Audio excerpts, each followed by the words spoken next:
Gracias, Globovisión Economía. A esta hora está con nosotros Ángel Alvarado, economista, y está con nosotros la tarde de hoy para revisar, entre otras cosas, bueno, ya veíamos en el segmento anterior cómo se está comportando la economía en cuanto a lo que es el índice de inflación registrado por el Observatorio Venezolano de Finanzas, y también existe la posibilidad en este momento de una nueva reconversión monetaria, según se ha conocido de manera extraoficial, y quisiéramos consultar su opinión. Buenas tardes, bienvenido. Muchas gracias, encantado. Bien, Ángel. Bueno, las cifras que veíamos del Observatorio Venezolano de Finanzas señalan una inflación para el mes de julio de 6,4%.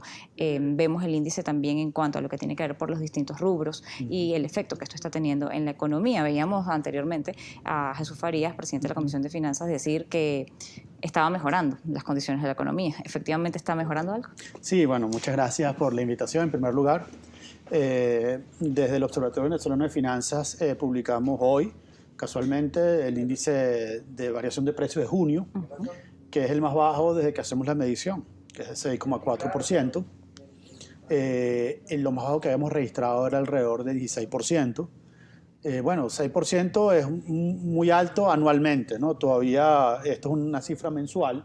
Esto no quiere decir que el tema se ha resuelto en Venezuela. De hecho, nosotros pensamos que la inflación funciona como una enfermedad que está allí, que a veces se manifiesta, a veces no se manifiesta, ¿no? Nosotros no descartamos que en Venezuela no ha salido la hiperinflación todavía. O sea, tenemos que durante 12 meses consecutivos mostrar números similares a estos para poder afirmar que el problema se ha resuelto, ¿no? No obstante, el tipo de cambio se mantuvo estable, alrededor de 3.100.000, 3.200.000 bolívares por dólar, y eso ayudó a que se estabilizara la moneda un poco más respecto a otros meses, ¿no? Ahora bien, la pregunta es si la economía está mejorando. Es un tema mucho más amplio. Eso depende. Nosotros tuvimos un foro del Observatorio Venezolano de Finanzas el día miércoles, en el cual estuvimos revisando los temas de pobreza en Venezuela y desigualdad. Y una de las cosas que mostraba uno de los invitados era que los ricos se están haciendo más ricos y los pobres se están haciendo más pobres. Es decir, el 10% más rico de la sociedad es el doble, es 2 veces más rico de lo que era el año 2020. Y el 10% más pobre de la sociedad es el doble de pobre de lo que era hace un año. Es decir, cuando tú me preguntas, ¿la economía está mejorando? Depende para quién. Está mejorando para los que tienen, pero no está mejorando para los que no tienen. Y eso es lo que está marcando la economía venezolana en esta época de la dolarización. Los que tienen dólares, algunos están mejor, o los que tienen acceso a dólares, o los que están cobrando en dólares, o cobran su factura, o venden sus pedidos, etc., ¿no? Pero el que está en bolívares, que cobra una pensión, que gana el salario mínimo, que son $4, que es maestro, que es bombero, que es policía, que trabaja en la administración pública, o que es médico, pues posiblemente esa persona no logra que su nivel de vida mejore. Y depende de un hijo, depende de la pensión, de la pensión o de las remesas, depende de la ayuda de otras personas. Entonces, la dolarización está generando eso. Los que tienen acceso a dólares de pronto pueden mantener su nivel de vida, incluso podrían mejorar en algunos casos, pero eso no está ocurriendo para la mayoría de la población. Ahora, esto es estable, estos ingresos en divisas, porque también existe esa concepción de que efectivamente los ricos son más ricos y quizá los pobres, pero ¿quiénes son ahora los pobres? ¿Son los nuevos, aquellos profesionales que dependen de un salario directamente, o son aquellos que efectivamente son catalogados como pobres por estar en otros estratos de la sociedad, pero que dependen, eso sí, de una economía informal, donde pueden tener el día a día quizá más ingresos en una semana que lo que puede tener un profesional remunerado por una nómina? Sí, tu pregunta es muy importante. La economía venezolana ha cambiado muchísimo en los últimos 7 años, ¿no? Entonces, mira, tú tienes lo siguiente. Tú tienes que Caracas es una cosa y el resto del país es muy distinto. En el resto del país falta gasolina, falta el gas doméstico, los servicios fallan. Entonces, allí tienes una pobreza mayor, o sea, está más concentrada fuera, en la provincia, fuera de Caracas, primero. En segundo lugar, los datos de la Universidad Católica indican que todos en Venezuela son pobres. 90% quiere decir que todo el mundo está en la pobreza. Yo estoy hablando de los más pobres y los más ricos, pero todo el mundo está en un nivel cercano a la línea de subsistencia. Es decir, la gente básicamente compra comida. Es raro que en Venezuela uno esté comprando otras cosas, porque en este momento, bueno, simplemente no puede darse esos lujos, ¿no? Y en segundo lugar, también se está dando que la pobreza ya no es petare, ¿no? O que la parroquia más rica del país, según las estadísticas oficiales, es el cafetal, ¿no? Pero en el cafetal tú tienes personas de la tercera edad que trabajaron toda su vida y fueron profesionales, como tú dices, y se quedaron pues cobrando una pensión y de eso viven. Entonces en este momento tienes una señora del cafetal que vive en la pobreza porque depende de sus hijos, ¿no?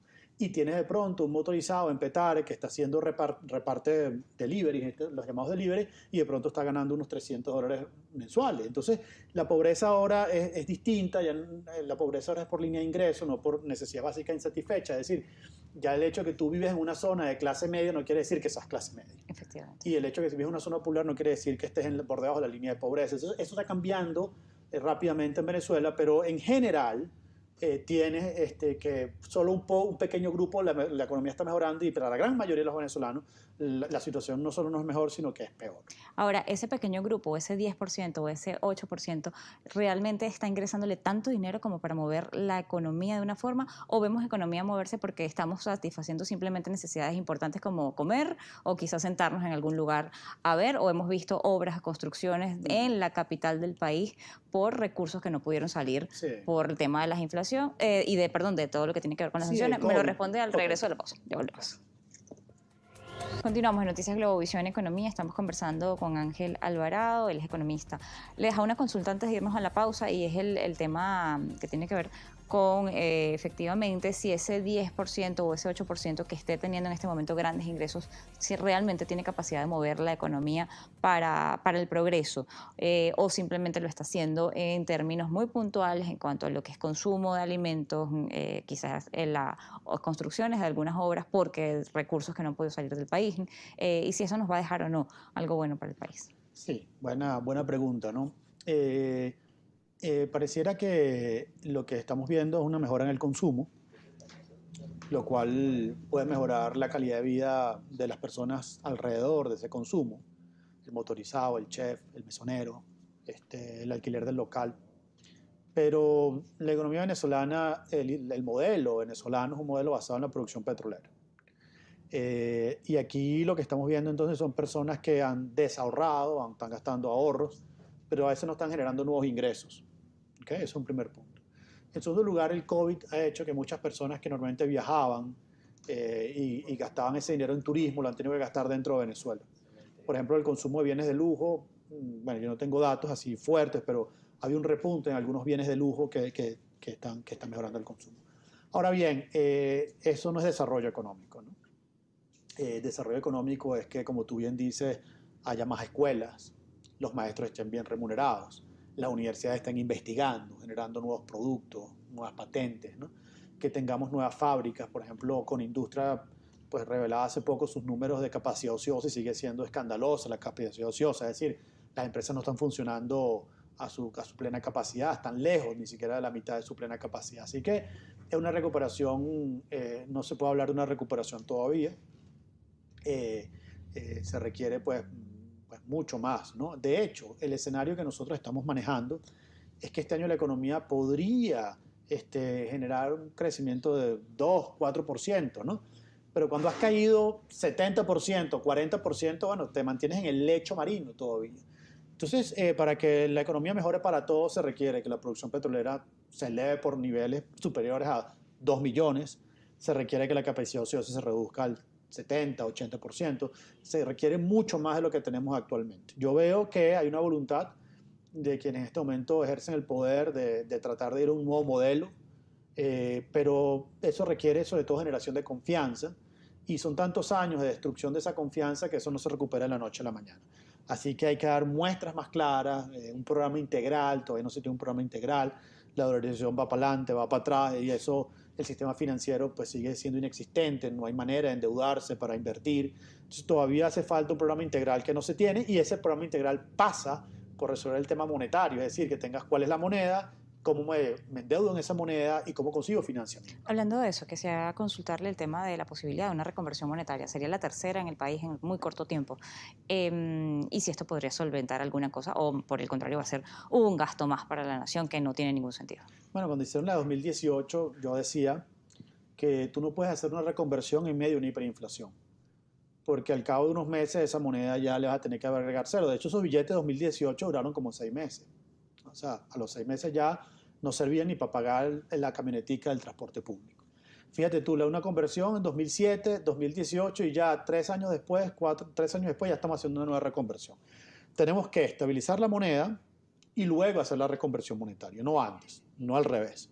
Porque si no es lanzar dinero a la basura, al cesto a la basura, porque el pueblo venezolano no está para eso en primer lugar, y en segundo lugar, pues, no tiene ningún sentido hacer en ese orden inverso. Tenemos que estabilizar la moneda requiere ordenar las cuentas fiscales, requiere que la economía empiece a estabilizar, no solo a estabilizarse, sino a recuperarse por completo, y eso todavía es algo que no se puede afirmar con contundencia. Estabilizarla, ¿podría estar en capacidades de hacerlo este gobierno? Mira, una buena pregunta, ¿no? Yo creo que el gran miedo que tenemos los economistas de cualquier tendencia es la estabilización en esta pobreza en la cual se encuentra el país. Tú te puedes estabilizar en la pobreza, creo que nadie quiere estabilizarse en ese estado.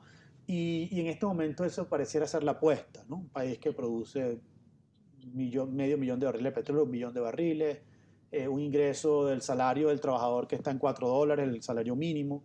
Yo no quiero que el pueblo venezolano se estabilice en ese lugar. Entonces tú requieres que la economía empiece a crecer con mucha fuerza y eso requiere, digamos, no hablar del cambio político, por lo menos requiere una institucionalidad reconocida internacionalmente, requiere unos estándares mínimos democráticos, de de derechos humanos, de respeto a la libre prensa, en fin, una serie de cosas que, todavía falta avanzar mucho en esa dirección para poder recuperar esos niveles que el pueblo venezolano es lo que está aspirando y a lo que aspiran todos los venezolanos. Y un plan claro de qué van a hacer en materia económica para combatir las distorsiones que se generaron de allí mismo y de malas políticas. Así es, completamente cierto. Le agradezco habernos acompañado la tarde de hoy en Noticias Globovisión Economía. Ángel Alvarado, economista, estaba con nosotros la tarde de hoy. Nosotros así llegamos al final.